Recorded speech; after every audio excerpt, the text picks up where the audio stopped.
In 1989, a childless couple adopted a newborn girl from a closed-door agency in Massachusetts. They named her Eliza. For 7 peaceful months, everything seemed perfect. Then, one stormy night, Eliza vanished from her crib. No sign of forced entry, no prints, no trace. Her records disappeared too. Decades later, another child is adopted, with the same name, the same face, and the same chilling fate. Was Eliza ever truly born?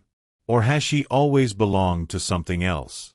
In the quiet spring of 1989, Daniel and Marjorie Klein adopted a baby girl from an obscure agency tucked away in a fading corner of Massachusetts. Her name was Eliza. No last name. No birth certificate. Just a handwritten tag on a wicker bassinet. From the moment they brought her home, something felt incomplete. Eliza never cried, never laughed. Her eyes, gray, unmoving, watched people as if she were remembering them, or judging. The Kleins moved into a Victorian fixer-upper just beyond the tree line of Ashford Hollow. Ivy curled around its pillars. The wallpaper peeled like old skin. But it was affordable, remote, quiet. Neighbors, few and far between, stopped by only once. They murmured uneasily that the house had belonged to a midwife who delivered children that never made it past their first spring. Stillborns. Disappearances. Things politely not discussed. Daniel dismissed it all as small-town superstition. But then, on the 7th night, the baby monitor crackled. Not with static, but with breath. And from the speaker came a voice too low to belong to Eliza. It whispered, "You brought her back." 7 months after bringing Eliza home, Marjorie Klein awoke to an unnatural stillness. The baby monitor was silent. The crib, cold. The window, open, its latch twisted and hanging. Outside, the trees swayed softly, but the soil beneath the sill was untouched. No footprints. No drag marks. Just damp earth and the faint smell of lavender. They called the police. Search teams combed the woods. Dogs sniffed blankets, rattled leashes, barked into empty air. Nothing.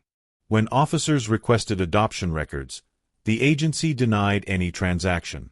A follow-up visit found the office shuttered, windows dusted in grime, the building condemned. Neighbors said the owner, Evelyn Parr, had drowned in her own bathtub 2 months prior, though the water was dry when she was found, her lungs full of brackish fluid. The Kleins returned home to silence, despair thickening the air. Days later, while dismantling Eliza's nursery, Daniel found something wedged behind the dresser drawer. A curling, sepia-toned photograph. Another infant. Same gray eyes. Same unblinking stare.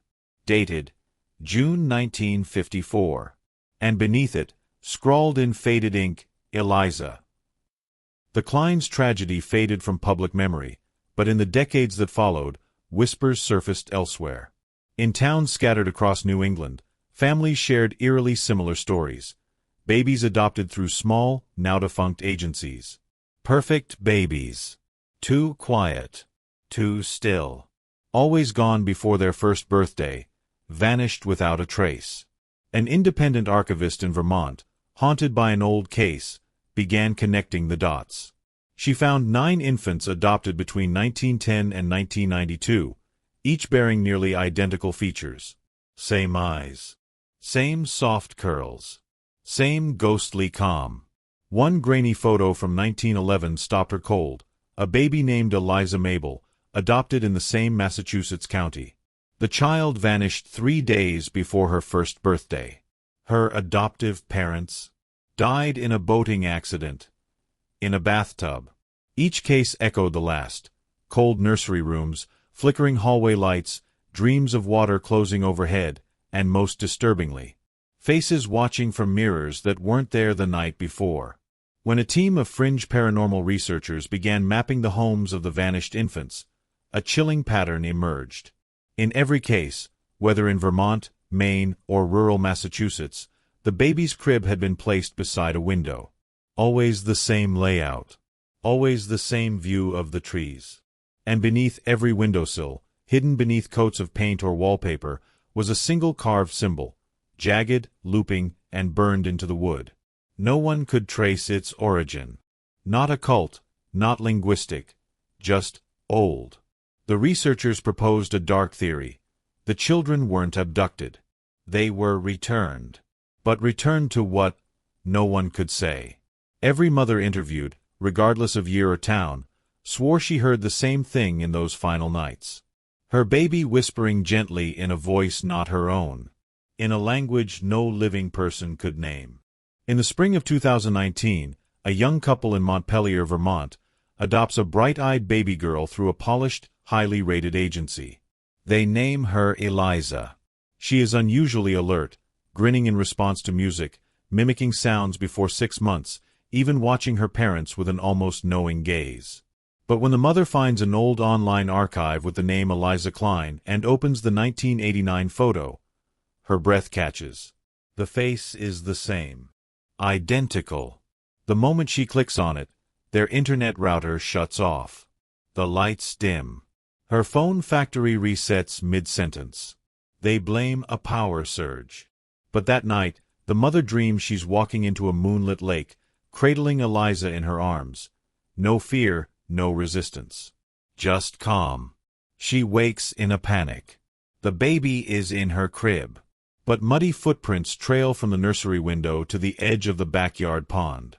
And Eliza's tiny hands are soaking wet. Fearing the worst, the father sets up a nanny cam in the nursery. Motion-triggered, night vision, streaming to his phone. That night, at exactly 3 a.m., the baby stirs. Then sits up, unnaturally straight. Her eyes roll back. Her mouth falls open.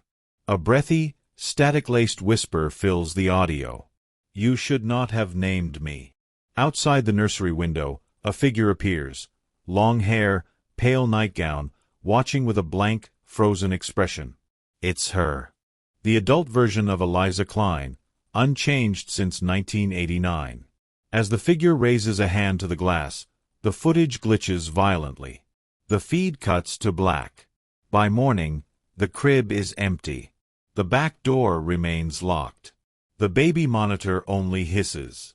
And on the frost-slicked window, one word is scrawled from the inside. Azile. Backwards, perfectly centered, like a signature. The nanny cam footage leaks online for just 2 hours before vanishing, scrubbed from every server, flagged as corrupted evidence. The adoptive parents are found days later, alive, but unresponsive. Doctors call it a shared psychotic break. Only the hospital janitor believes otherwise. He finds a burned Polaroid in their belongings, the baby in her crib, and behind her, a woman smiling, holding a crib not from this century. Some believe Eliza isn't a child at all, but an echo, an ancient presence taking form through names and blood. The agency no longer exists.